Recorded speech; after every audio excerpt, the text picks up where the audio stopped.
Derna, ou ce qu'il en reste. Des corps retrouvés. Mais ils n'ont nulle part où aller. Pas de dignité pour les morts. Des bâtiments, des routes et des voitures détruits dans la nuit par le mur d'eau. Certaines zones ont reçu des instructions pour évacuer, mais certaines personnes n'ont pas répondu. Elles ont pris les choses à la légère. Mustapha habite dans la ville. Puis nous avons alors entendu que le barrage avait cédé et que l'eau avait inondé la zone. Les gens dormaient et personne n'était prêt. Mais c'est ce qui arrive. Que pouvons-nous faire?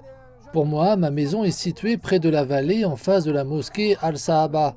Toute la famille vit les uns à côté des autres. Nous sommes tous voisins. Nous avons perdu 30 personnes jusqu'à présent, 30 membres d'une même famille. Nous n'avons trouvé personne. Ce fut bien trop pour les deux barrages sur la rivière Wadi Derna qui traverse la ville et se jette dans la mer. Voici le barrage avant et après. Les eaux de crue déchirent la ville de 90 000 habitants qui, après la tempête Daniel, ressemblait à ceci. Des équipes internationales de recherche et de sauvetage arrivent. Ce déploiement vient d'Algérie, celui-ci d'Égypte. Les Palestiniens envoient également des équipes.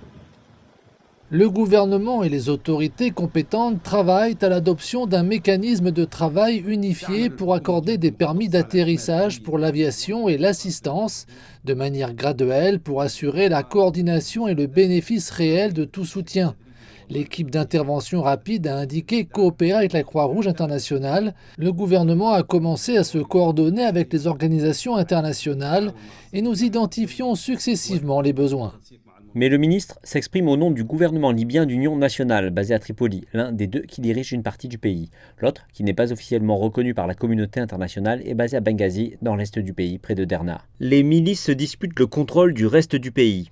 Une situation chaotique, instable et dangereuse dans le pays rend l'effort humanitaire encore plus compliqué.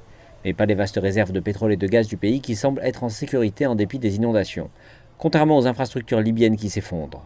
L'an dernier, un hydrologue libyen, Abdelwanes Aher Achour, a mis en garde que les inondations répétées constituaient une menace pour Derna.